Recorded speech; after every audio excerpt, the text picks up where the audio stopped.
I don't think my roommate is human. So, me. A 25-year-old man who had just moved to a beautiful town farm split. I had bought an apartment. It was nice. My roommate Jane, a nice woman who I didn't know much about, became friends with me.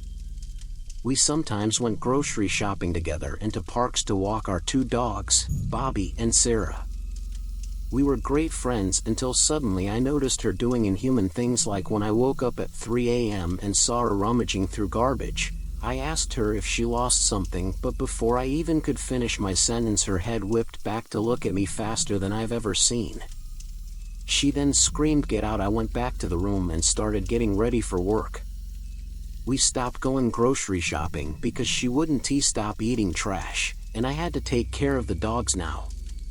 One day when I came home from work, I saw the apartment room trashed. The fridge door was ripped off, the counter had garbage and knives all over, the carpet was wet from expired milk, and the worst part, our dogs were slaughtered and hung on the walls like trophies. I screamed so loud I think the glass cracked. Then our bedroom door burst open, and Jane walked out, blood on her teeth and her limbs purple from being tied with metal from our wires.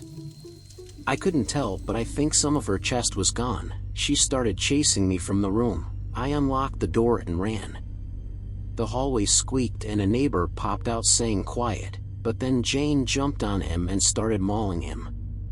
It was horrifying. I got in the elevator and pressed the close button while Jane was still chasing me.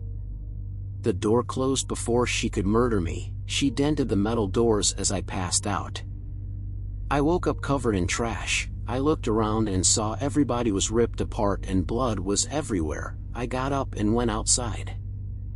I ran to my car and drove until suddenly 3 miles from the apartment. Jane ran in the middle of the road. I hit her with my car, but suddenly she got up and broke through my windshield. I crashed my car and passed out again. When I woke up, I was in a hospital bed. The doctor above me said, "You got in a pretty bad accident. Take some time to get better." I'm typing this from my hospital bed, but something doesn't feel right. I think Jane is one of the nurses.